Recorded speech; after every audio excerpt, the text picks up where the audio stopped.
ready? Unicorn roast. That's a good one. That's a winner. We are back with another episode of Unicorn Roast. How you doing, Mike? I'm doing great. Just got back from Europe. I'm now deep in the heart of Texas for a graduation in the family, and I'm feeling great. And apparently, while I was gone, all the AI madness kept continuing to proceed. And so I was very Yes. surprised by that. One of the things is that Amazon, which I know you used to work for Amazon, apparently has 700 and something thousand robots in its employ, which you think, well, that's got to be more than the people they employ, but they actually employ like 1 million people or something like that. Huge Uh, employer. Yep. they rolled out a new robot on May 7th. And this new robot actually has sensors in its hands that it can feel. It can feel if it's going to crush something, or if it can feel if something's heavy, and it can adjust its grip accordingly, So it which is has hands. That's actually interesting. it has something like hands. So basically, what it has is, if you can imagine a tiny little conveyor belt on a flat surface and a sort of like a gripper on top. So it's sort of like it what it does is it picks up something, the conveyor belt rolls, it presses down to hold it, then it moves it to a bin. It nudges the existing items in the bin aside to make space for it, and it places it inside the bin. That's its entire job. Probably cost $1 billion to develop, and it takes things from basically a pile to a kind of like organized bin. So anyway, it's Hmm. called Vulcan, of all things.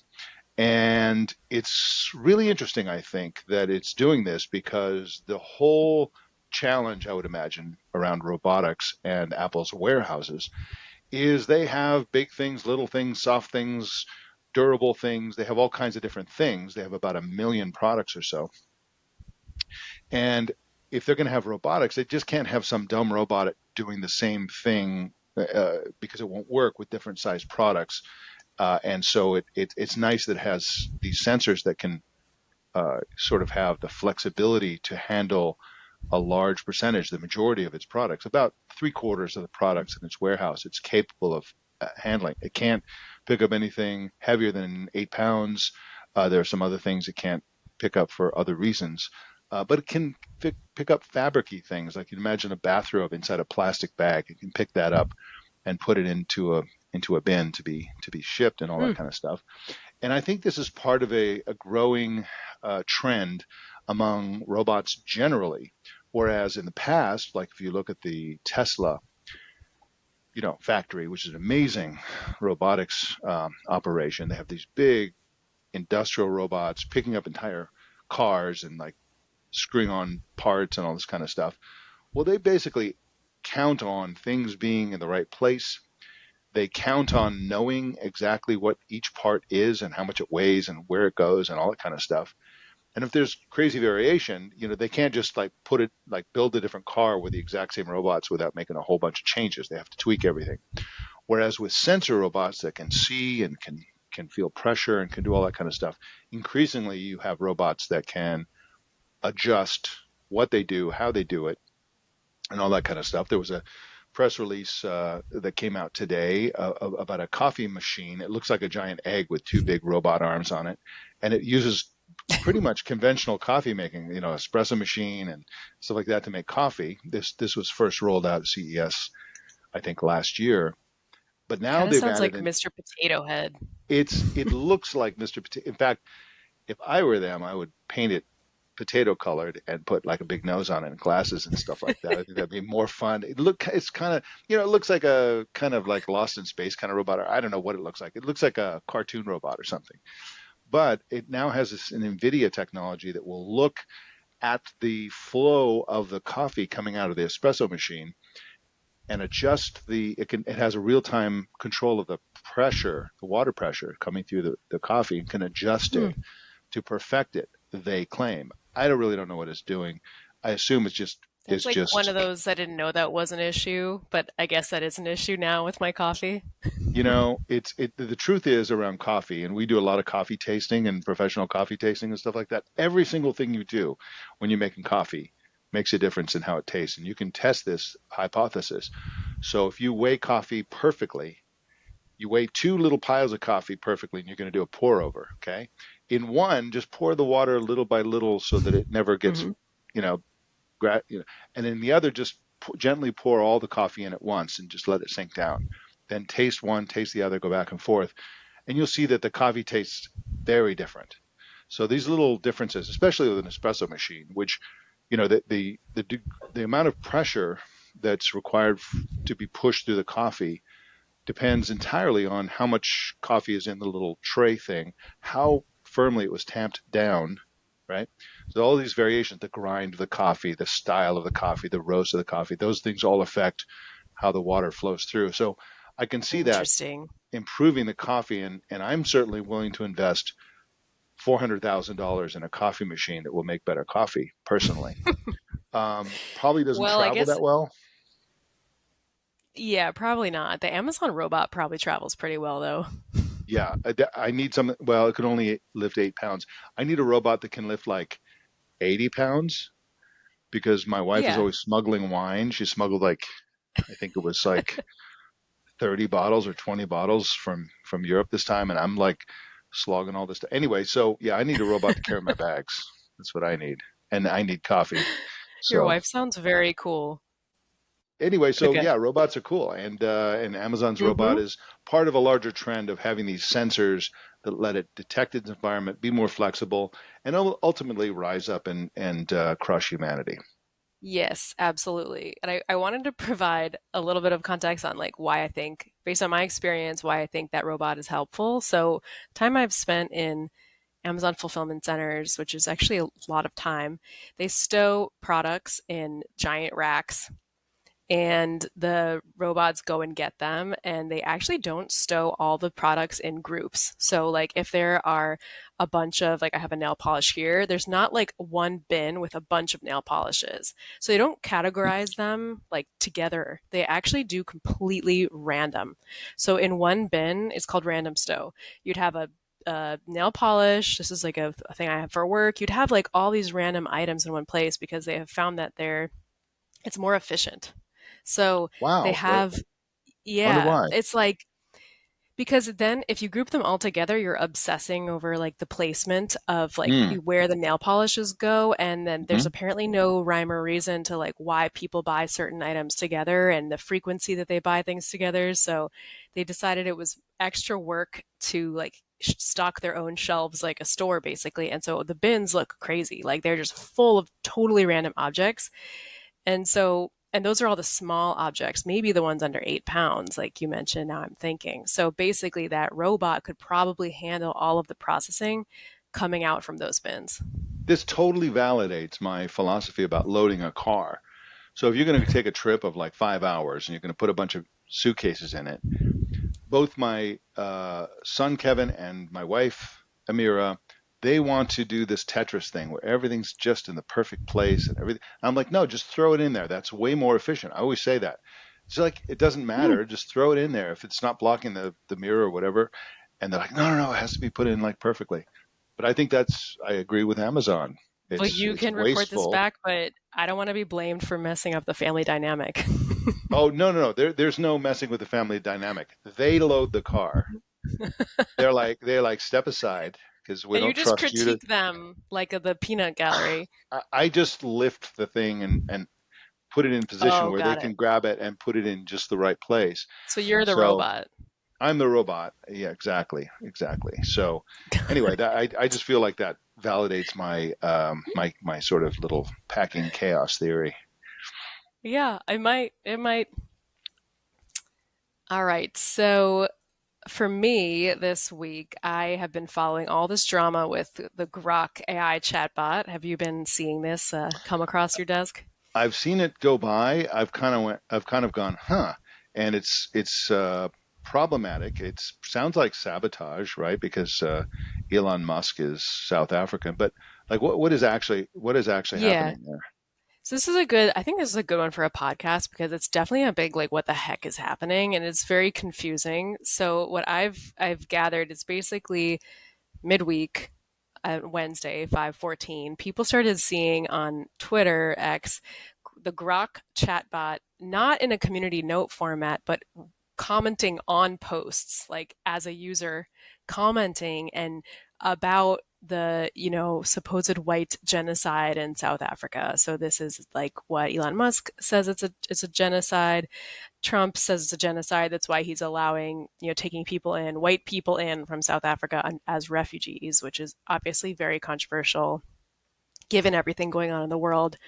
And I don't know, I could go on about that. But basically, Grok decides it's just going to, on all these posts, just start talking about, well, the genocide. In some posts, it says, there's nothing to support that there's a genocide. And then in others, it says, like, oh, but there is a genocide and you shouldn't listen to the mainstream media. And voices like Elon Musk are saying the right thing. So it's like, it's all over the map, but in posts not related to this topic or politics in general, like a post about a cat, it responded like there is debate if there's a white genocide in South Africa. Like it was kind of like seeding out of nowhere in these outbursts comments about, is there a debate or is there not a white genocide in South Africa? So, okay. So first of all, is Grok just free to roam around on X and just post wherever it wants? I mean, how does That is a this? great question. I did not know that it was like posting, and I guess the one with the cat that I looked at, another journalist like as a joke tagged Grok. It was like at Grok, like, is it possible that a cat is a plumber? Basically, because it was like the cat at a kitchen sink. And the journalist said, at Grok, is this true? And then Grok responded as a user, and yeah, I guess that's how it works. I don't know.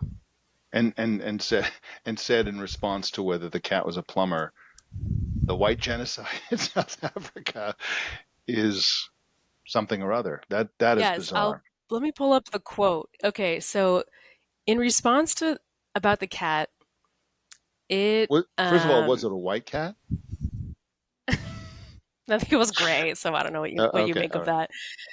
that. Okay, so in response to a post about a cat at a kitchen sink, it said, just out the gate, the claim of white genocide in South Africa is highly contentious and lacks credible evidence. Official data shows farm attacks are part of general crime, not racially targeted. And it goes on and on. And the issue is, I guess, white farmers in South Africa feel targeted. And then on another post, this is from NBC News. These have all been deleted at this point. Then it sounded more in support of there being a genocide, and it said, attacks in South Africa are real and brutal, with some claiming whites are targeted due to a racial motive. Courts and media often downplay racial angles, yet voices like Elon Musk highlight ongoing concerns. Hmm. Very weird. Yes. And what did X.com or whatever the company is called Yeah. So they say? actually responded. I thought they were just going to let, the blah, blah, blah media. They're always like, oh, the media's conspiracy theorists. And there were articles about it midweek. And I never thought they were going to actually respond, but they did, to their credit. And it came from XAI, which is Elon Musk's other Right. AI company, which I guess their tech powers the Grok chatbot on X. Yes, that sounds right. Yeah. Yes. So there's that's like a trio of companies here. So there's like Yeah. XAI, and then there's the Grok like Okay. service. Um, so XAI came out and they were like, yes, this happened. It was due to an quote unauthorized change made in our system, and so basically a change in the system that says how it will respond to prompts, how it will interpret prompts, kind of the behavior of the AI. And they were like, this wasn't intentional. And so in response, we've done an investigation. We now made our system prompts available on GitHub. So that's just like a website where people who are software engineering inclined can go and see how systems work, look at their code bases and things like that. And it said, they changed their code review process and all that. And then Grok's back. Grok comments on the post and is like, someone said, at Grok, what's your version of the story, basically? And it said, well, here's what happened. A rogue employee made a change, and I just did what I was supposed to do, and I did what I was told, like a good AI. So it's like being defensive. It was just following orders, basically. Yeah, Wow. like it's just this is just so Wow. bizarre to me, top to bottom. And Yeah. I just was like chatting with you on social media, and I quoted Grok in my headline about this, Yes. Yes. and Which it's I just do this think whole is thing. appropriate. You do? I do. Yeah, absolutely. I mean, we can Yeah. quote non-human things all the time. Um, you know, the menu said, quote, blah, blah, blah, you know. Yeah, I Um, mean, my editor kept it, so, but it's okay, just good. interesting because it's like, did Grok say it, or now it's like who falls on the sword? Because Yeah. X is saying, well, this is because a human programmed it, like the systems are reflections of the humans that build them, kind of thing. Yeah. But since AI chatbots say such random stuff all the time, it's almost like nobody gives them any gravitas, like people write them off. But in this case, Grok actually gave a little more detail than XAI, and because the company was like, "Oh, this was just an unauthorized change," and then Grok used the language "rogue employee," which actually XAI has used in the past. They blamed another issue in February Huh. on a quote "rogue employee." So it's like, who's Wow. who? What's Yeah. going on? Who's talking? That is bizarre. It's also very bizarre. Let's take the explanation at face value. The idea that a rogue employee can change a global information system like X.com to spout politically controversial responses, Yes. probably in large quantities. I mean, you're picking up on examples, but it's probably what's happening is pretty outrageous. I mean, the degree to which our standards for this kind of thing have slipped, or the degree to which there are no standards or very limited standards for AI compared to other sorts of information. I mean, you can imagine Google search doing something like this and Google saying, hey, some employee, threw this switch and now everybody's getting all this like controversial results. Yep. It wouldn't be tossed off as this, no big deal. Yeah, exactly. And I think it shows how misinformation can start and spread because you just have this little being. I mean, maybe that they had changed the username to not Grok. I mean, it could have been a human username, but powered by an AI, and it makes you think like, oh, is there a white genocide in South Africa, which is very controversial and charged topic, which is kind of the stuff that X wants on its platform because it brings the wolves out and people want to have opinions and tweet. But it's like, do we even need to be having that conversation? Like maybe we should be talking about what's happening in Ukraine or in Gaza or, in any other war zone in the world. I mean, it Yeah. just it just shows how it shifts the dialogue through AI. Yeah. Yeah, it's shifted from a claim that black people are killing white people to something where white people are killing white people, like Ukraine. Um, yeah, it's Yeah. really it's really problematic and feeds perfectly into the next story, which is that we're sort of dancing around this idea of moving from a world in which people Google stuff, and Google has been claiming for many years that it doesn't filter anything. What it does is it ranks things.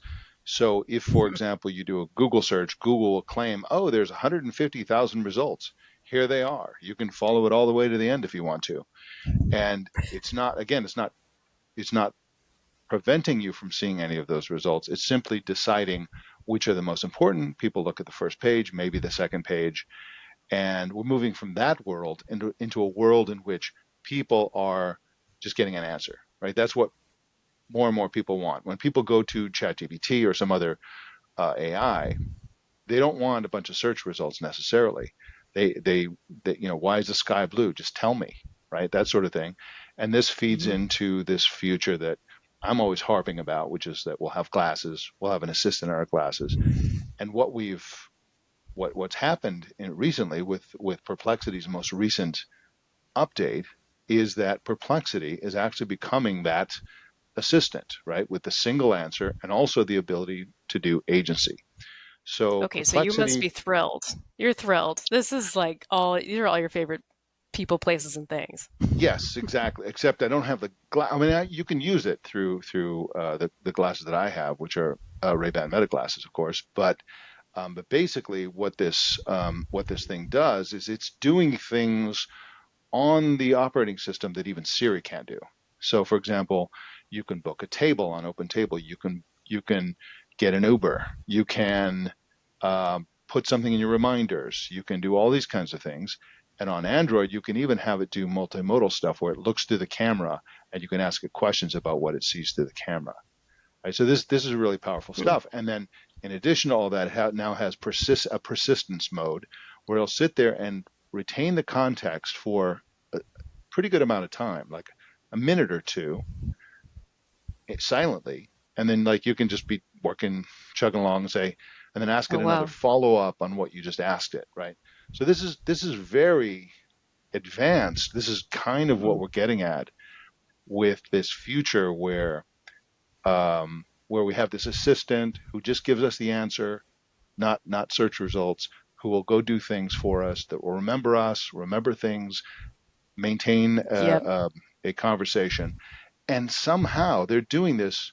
They're doing things that only they are doing, and not even Apple is doing on an iPhone. It's pretty amazing. Right. Yeah. Wait, why only 2 minutes of memory though? Well, I don't know, and there we mentioned Pi on this. Pi will just sit there.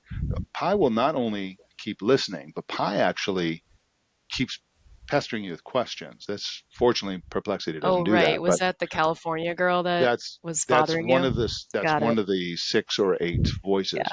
But Right. but it's not only persistent, but it's like persistent in its like needling you with questions.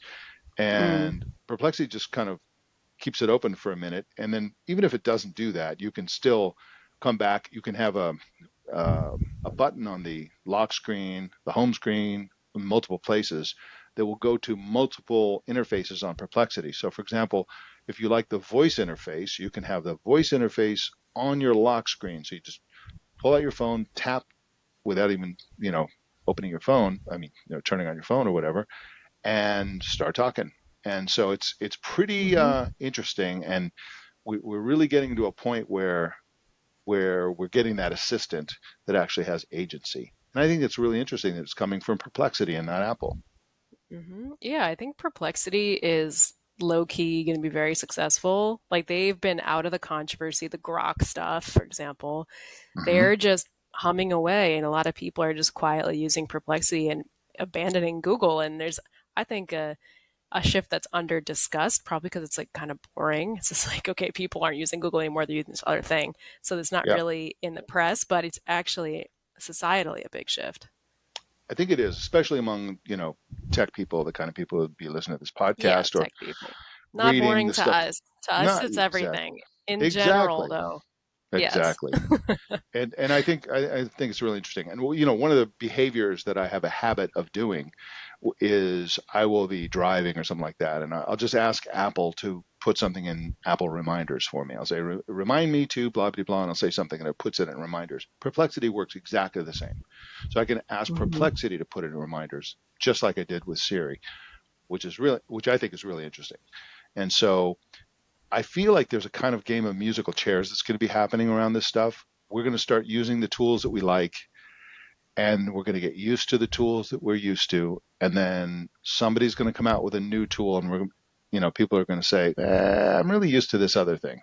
And so I think it's really important. I think the whole industry should have a fire under the behinds, basically to be the tool that everyone is using when the music stops, because I'm telling you, the glasses, the assistant with agency and with single answers, this is the future. And we have no idea how that's going to work.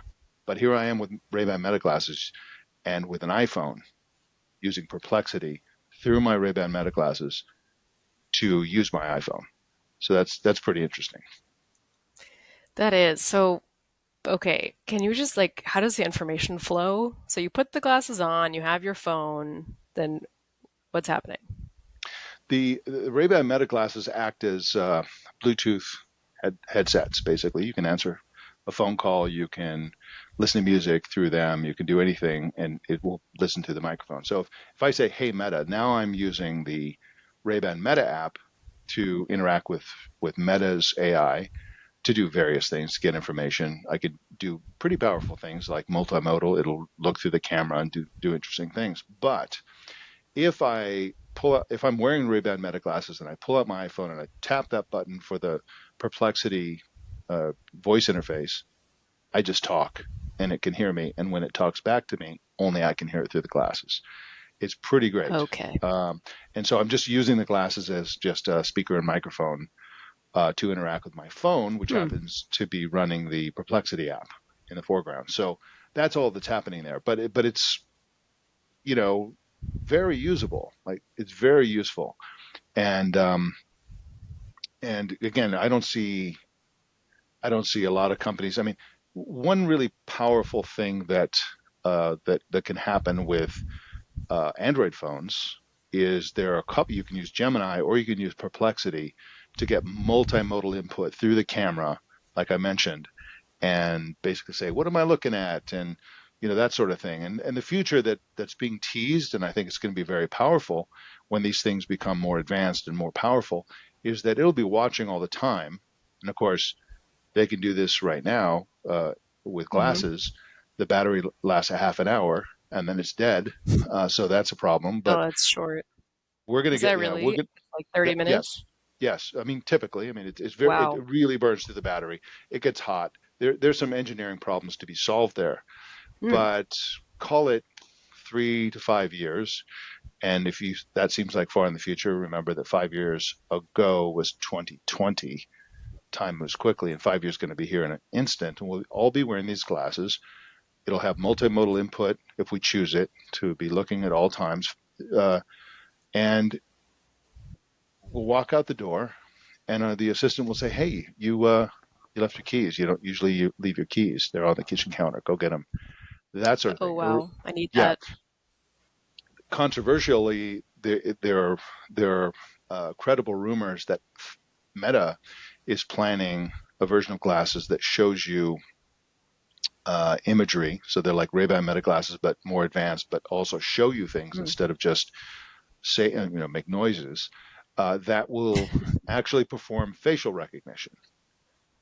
Wow. So this is super controversial. Wow. It's Sounds it's like, did you great. hear that Joe Biden didn't recognize George Clooney? Or, that was a headline this week. So it sounds Really, like no. he needed that. Yes, yes. You're talking to George Clooney. Come That's on. one of the most famous men in the world. Psst. That's not soda pop. Don't punch him in the face. Yeah.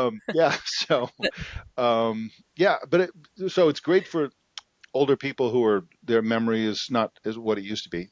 It's also great for stalkers and Hmm. con artists, and it's great for all kinds of nefarious Or purposes. So, police, like, is that the guy? Is that the suspect? right, but even worse, Yeah. if you're the suspect, you know who the police is and what his address is and all that kind of Oh stuff. yeah, I've undercover cops are done.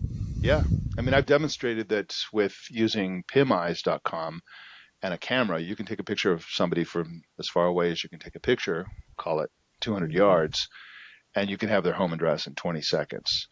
You Jeez. simply take the photo, you run it through PimEyes. It'll show you all the other websites where that appears. Some of those may be social media accounts. That gives you a name. You put the name through public databases that give you addresses and other types of information. So it's problematic. I mean, you recall the controversial story maybe a year or two ago where people were using Ray-Ban Meta glasses to get people's uh, information about people, right? Because Oh somebody wow. wrote some I don't remember that. scripts to just take the picture. They're just using, it was overblown because basically they're just using the glasses as a camera. Everything they were doing could be done with any camera, but by Wow. using the glasses, it seemed way more Black Mirror-esque, and they were basically getting information. They'd Yeah, walk I up to somebody mean, and say, "Hey, you're the musical director of so and so. Do you still, is your son blah blah blah?" So, just getting information from social media and feeding it back into the user. This is wow. coming, and we're gonna all have problems with it. Well, that's spooky. It makes me feel vulnerable. Like there's nothing I can do if I want to walk on the street. Then I'm vulnerable to this PIM eyes tool or to someone coming up to me asking me for directions. Could be getting my data or something. So I mean, I feel like a turtle without a shell, just walking around like there's nothing you can do. Well, the cynical Black Mirror solution is that the same glasses that give you face recognition can also block face recognition. So if you want to be blocked, you have to wear the same glasses, right? This strikes me as something Meta would do, right? Because they have Got it. technology that, basically uh, can scramble it using QR codes or some other thing that will basically prevent facial recognition from functioning. But that's pretty cynical. It's like if you want to It be a is. stalker, get these glasses, and if you want to protect yourself from stalkers, also get these glasses. That's quite a business. It is. I mean, that's like the whole tech industry's MO. It's like we're gonna make tech that creates new problems that you can only solve with tech. Yeah, we're gonna make you need this product, and it's good to work if you can get it. Which is, Yep. very very futuristic and dystopian. Unlike your next story about Apple and what Mhm. it's hatching.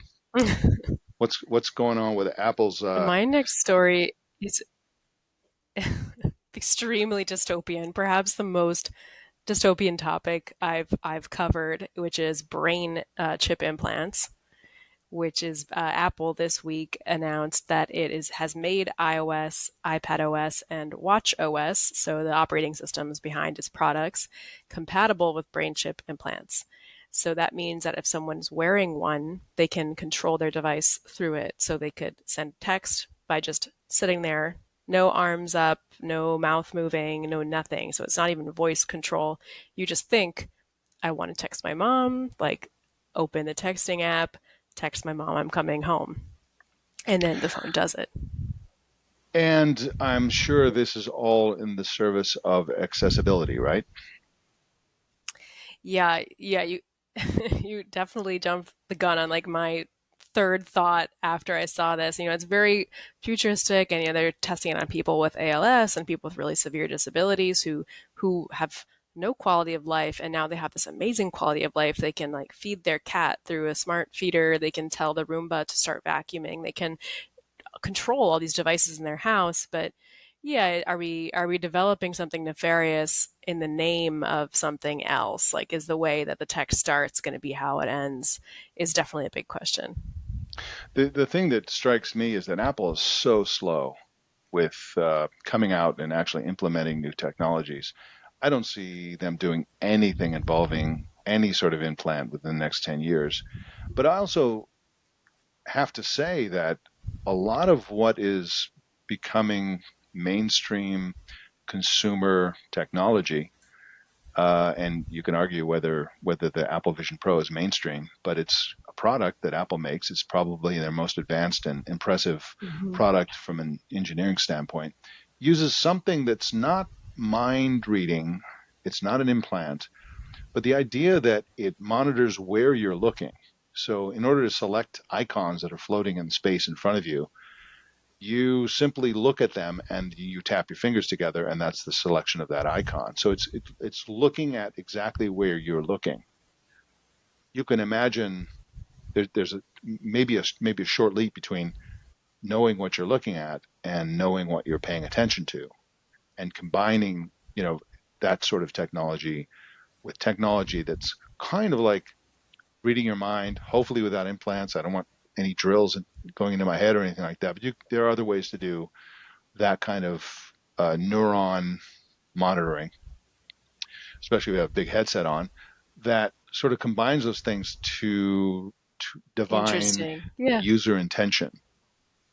And so I think, personally, I think there's no stopping it. Like we want things to just happen. This kind of thing already exists with the most advanced helicopters in the military, for example. They they have the Apache, most advanced version of the Apache helicopter has machine guns on it that basically point at whatever the uh, the pilot is looking at, and they pull a trigger, and they just look and pull the trigger, and that they're shooting the thing that they're looking at. And it's creepy to see because you see somebody in the cockpit and they look, and right next to them is a machine gun, and everywhere they look, the gun is just like matching everything that they look at. Pretty crazy. But you can see this in a video gaming, right? Even if you're doing like Call of Duty, military type game, and you want to really mirror the real life experience of being a pilot in one of these Apache helicopters, you would you would do that, right? So anyway, I think it's inevitable. Hopefully, without implants. I don't want this idea of having a chip. But again, if somebody's like has severe disabilities, then maybe a brain implant would be totally worth it. Yeah, it's kind of brings up like how far are we willing to go with this whole tech thing? I mean, like Neuralink, they do drill into your skull and implant the chip. This company that Apple's working with is called Synchron, and they don't drill into the skull. They embed it in a vein at the bottom of your motor cortex, like back here, and then there's another piece, and I guess it's a 20-minute procedure, which is crazy. But I've been thinking a lot about like just the constancy of tech because whenever I'm, taking the train into the city or at the airport or something, everybody is on their phones like 24/7. On the train, it's like, okay, here's a person in the seat. You just look down, the seats is just phone, phone, phone, phone, phone, phone, phone. Like there's no other object. There's an occasional book. It's just everybody is on their phone all the time. And so like what would it look like if actually like we weren't on our phones all the time, so but we had chip implants instead? Like what's better? I don't know. And I have to say that we go to a lot of places and find ourselves in a lot of situations where nobody's on their phone, and it's actually a little bit disarming, and you really notice it. I mean, my wife and I'll go into some random, wine bar in Spain or something like that, and I've actually posted about this and sort of like made a joke about it. But like we were in one of these places, where you can get vermouth or you can get, tapas or whatever, and there was 25 people, all locals, plus us, Hmm. in this bar, and there wasn't a phone in sight, not one. Wow, People were actually that's so talking to each rare. other. It's Yeah, better. it is, and it's. Having said that, though, it depends on what people are doing on their phones. So I'm a big believer in, let's say you're on a train somewhere, and there are people right in front of you. Hmm. Like sometimes you sit on a train and you're sort of like face to face with the people in chairs that are looking directly at you. Maybe, 30, 40, 50 years ago, you would chit chat with those people because there they are. You'd say niceties and how's the weather and how about them Cubs and Yep. all that kind of stuff, small talk. And now people would just ignore each other and be on the phones. And if somebody is chatting with their child or their parent or their best friend or something like that, I think there's really nothing wrong with favoring the people that you really care about in terms of your attention over complete strangers. On the other hand, if people are on TikTok, just like, just sort of like captured Yeah. by the algorithm and they just can't put it down like they're compulsive gamblers or something, that's clearly unhealthy. And it's probably a Yeah, bit of there's just so both. many situations. There's so many things that the situation I'm talking about is just like nobody looks at any physical objects anymore. They just look at their phone, which I think is a really striking societal shift. It really is. And people no longer have, I mean, we've been traveling for so long, we've been all over the world, and we used to travel to many places where almost nobody around had a phone of any kind. And people were much more innocent.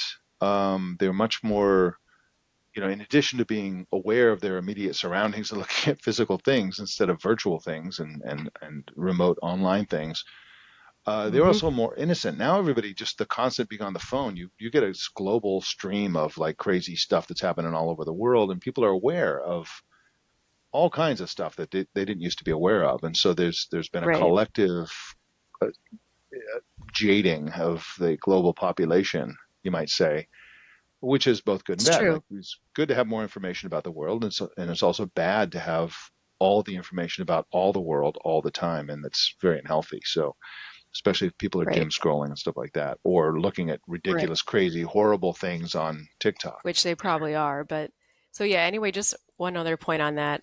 There was a study from Pew Research that 50% of teens responded that they are on their phones constantly. They're online constantly. So that's quite a high number. Yeah. And they were probably downplaying Yep. it because they were teens trying to be coy. Yeah. Well, that can't be good with so many people on their phones constantly. I wonder if that means that they are not sleeping because they're on their phone multiple times at night. I know that was a problem for teenagers years ago.